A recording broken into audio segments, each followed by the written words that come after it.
Hello guys, जय Jagannath. Good morning. आपण मैंने केमिति अछंती? आशा करछि आपण मैंने भल थिबे। मु भी बहुत बढ़िया अछि। आज सकाळ सकाळ बाहर पड़लो जगे सार मोर बुलिया पे। जगे सार माने मो बस देखिबा कौन कौन होउची दारिंगबाड़ी रे, कौन केमिति टूर रहिला। लास्ट जाए बनी रहंतु आ वीडियो को एंजॉय करंतु। आम टूर आम भी एंजॉय करछु।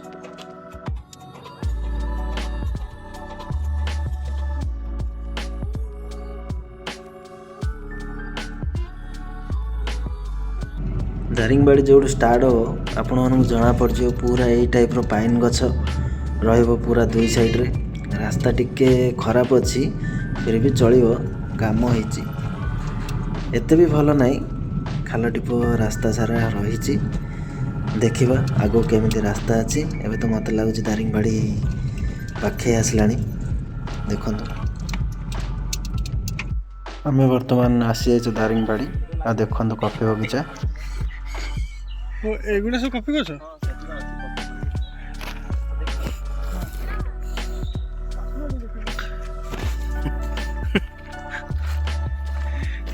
यज्ञ भाई आमर चलले कॉफी देखिया पे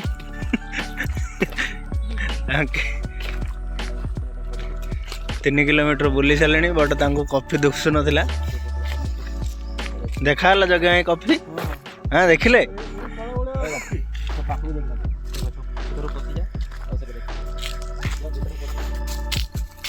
हाँ हाँ हाँ यज्ञ यहीटा कॉफी।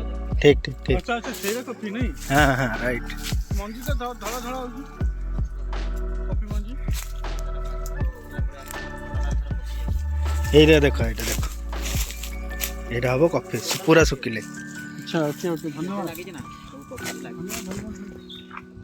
पलैबा यज्ञ भाई कॉफी देखीदेले।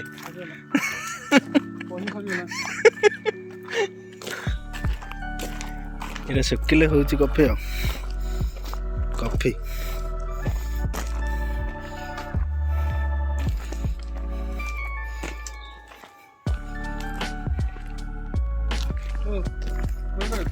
धड़ा धड़ा कर फोटो उठाओ। गोरा गोरा करदेवी। आमे वर्तमान आसी जाइछु हिल व्यू पार्क दारिंगबाड़ी। आउ टिकेट काउंटर रे टिकेट काटी जगह सार मते वेट करचंती। देखिबा यज्ञ सार मोर आसचु हिल पार्क व्यू बुलिया पे टिकेट।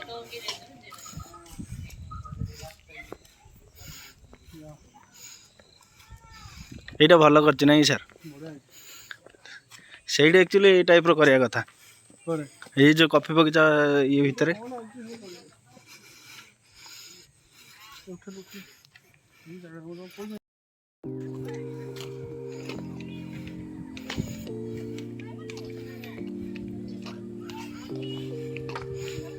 ପିଲାମାନେ ଖେଳୁଛନ୍ତି।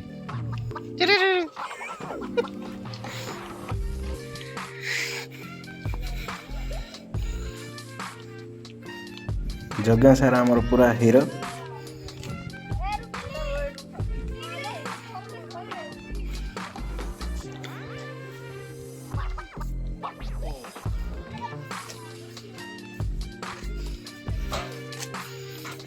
भेंडिया दल सब फोटोशूट रे लगी जाइछन्ती इंस्टा रे अपलोड पाई।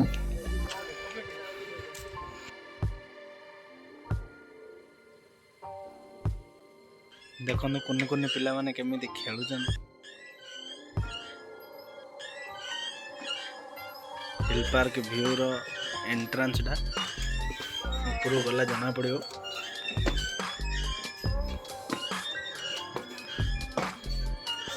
व्यू को टाइप रो देखा जाउची। अरे वाह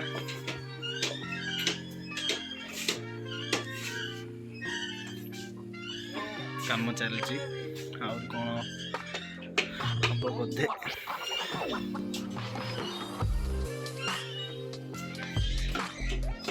जगह सार पहुँच नहीं है फोटो उठेगा।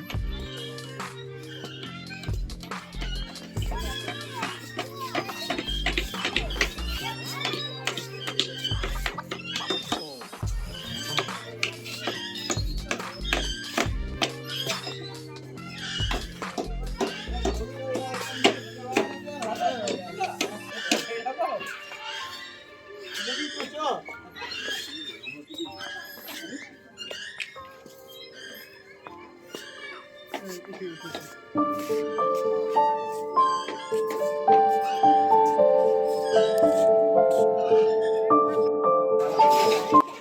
ଯେଉଁଦିନ ଯାଇଥିଲୁ ଦାରିଙ୍ଗବାଡ଼ି ବୁଲିବା ପାଇଁ ସେଇଦିନ ହିଁ ସବୁ ବଲିଉଡ଼ ଷ୍ଟାର ଆସିଛନ୍ତି। ଅକ୍ଷୟ କୁମାର, ହ୍ରିତିକ ରୋଶନ, ବବି ଦେଓଲ, ସନି ଦେଓଲ, ଏଇଠି ଏପଟେ ଶାହରୁଖ ଖାନ ଅଛନ୍ତି, ଅମିର ଖାନ ସେପଟେ ଲୁଚିକି ଅଛନ୍ତି। ଆହା ହା ଏଇ ହ୍ରିତିକ ରୋଶନ ଦେଖ।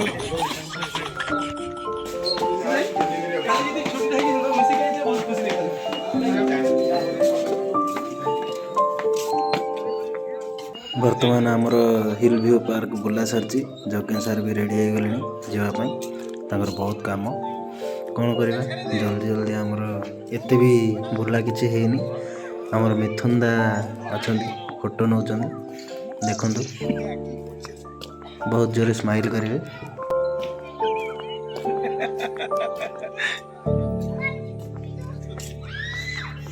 ଯଜ୍ଞ ସାର୍ କହିଲେଣି ମୋର ଆହୁରି ଗୋଟେ ଫଟୋ ଉଠା, ହେଇନି କିଛି। ବହୁତ ବୁଲାବୁଲି ହେଇଗଲା, ପୁରା 4 ଘଣ୍ଟା 5 ଘଣ୍ଟା ପାଖାପାଖି ଆମେ ବୁଲିଲୁ। ଆଉ ତ ବେଶ କିଛି ଦେଖିପାରିଲୁନୁ, ଖାଲି କଫି ବଗିଚା ଆଉ ଏଇଟା ହିଲ୍ ଭ୍ୟୁ ପାର୍କ। ଆମେ ବର୍ତ୍ତମାନ ଯାଉଛୁ ଆମର ଗାଡ଼ି ପାଖକୁ। ଏଇ ଯେଉଁ ରେନଲ୍ଟ ଦେଖାଯାଉଛି ଆପଣଙ୍କୁ ଅରେଞ୍ଜ କଲର୍, ଇଏ ହେଉଛି ଆମ ଗାଡ଼ି। ବସିବୁ, ଚାଲିବୁ ଆମର ଯାତ୍ରା। ରାସ୍ତା ସାରା ଆପଣଙ୍କୁ ମାନେ ପୁରା ଲମ୍ବା ଲମ୍ବା ଟାଇପ୍ର ଗଛ ଦେଖାଯିବ। ମାନେ କଫି ବଗିଚାରେ ଯେଉଁ ପାଇନ୍ ଗଛ ଅଛି, ଏ ତ ପାଇନ୍ ନାହିଁ ବଟ୍ ଆପଣଙ୍କୁ ସେ ଟାଇପ୍ର ଲାଗିବ। ଆଉ ଏଇ 3 ସାଇଡ଼୍ରେ ପୁରା ମାନେ ଦେଖୁଛନ୍ତି ପୁରା ଅପ୍ ଟୁ 10 କିଲୋମିଟର୍ସ ଏ ଟାଇପ୍ର ଗଛ ଅଛି। ରାସ୍ତା ଏତେ ଭଲ ନାହିଁ, ଫିର୍ ବି ଚଳିବ, ଟିକେ ଖାଲ ଖଣା ଅଛି। ଗଭର୍ଣ୍ଣମେଣ୍ଟ ସରକାର ବୋଧେ ଏପଟ ସାଇଡ଼୍ ଟିକେ ଧ୍ୟାନ ଦେଇନାହାନ୍ତି। ଏଇଟା ଆକ୍ଚୁଆଲି ଦେବା କଥା, କ'ଣ ପାଇଁ ନା ପର୍ଯ୍ୟଟନ ସ୍ଥଳୀ ତ ଏକୁ ନିହାତି କରିବା ଦରକାର। ଗଭର୍ଣ୍ଣମେଣ୍ଟ ଟିକେ ଧ୍ୟାନ ଦିଅନ୍ତୁ। ଆଉ ମସ୍ତ ଭିୟୁ, ଭଲ ଲାଗିବ। ଯଦି ଆପଣ ରହି ଏଇଠି ଫଟୋ ସୁଟ୍ କରିକି ଯିବେ, ମଜା ଆସିଯିବ।